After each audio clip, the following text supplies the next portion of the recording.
Hey, what is up YouTube? I'm back in with another review. Today we're going to be taking a look at US Army Military Police leather gear. So to start off on this side, we got our handcuff pouch. Now this is an unmarked one, so I don't know the year or manufacturer, but it's the plain design that the military would have had. It was listed as military police, but I believe it was. I mean, it definitely feels good quality and smells like real leather, despite there being no manufacturing stamps. And then next you got your baton holder, stamped US with a swivel, and then 2 snaps. Now over time these snaps get weak and the leather stretches out to where it doesn't really hold the batons at all. That's their huge downfall to these things. This one was made by French, 1970. And then you got your standard 1911 holster, manufactured by Bull and Leah, with the belt loop, the M1910 hooks, and the opener, or whatever you want to call that, and the leg tie hole.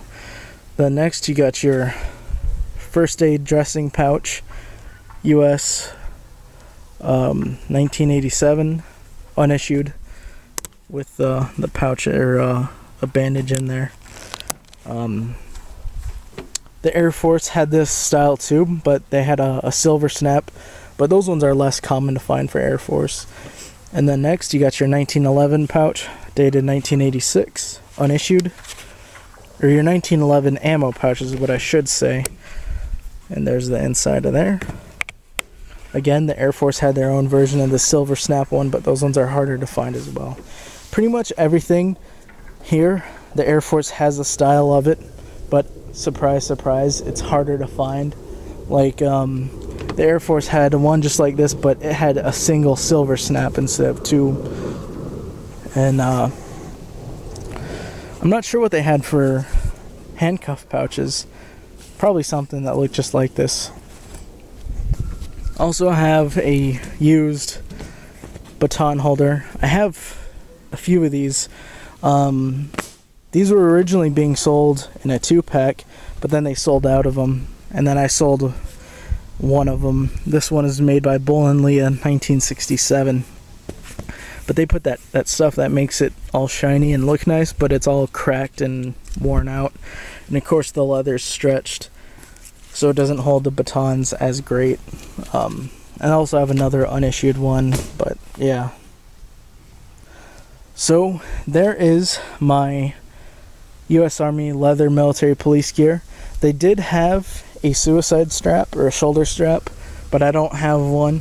The design that they chose with this is really nice, to where you got your belt loops just in case if you didn't have that, whereas with the older Air Force one you had to have the suicide strap, otherwise you couldn't use it.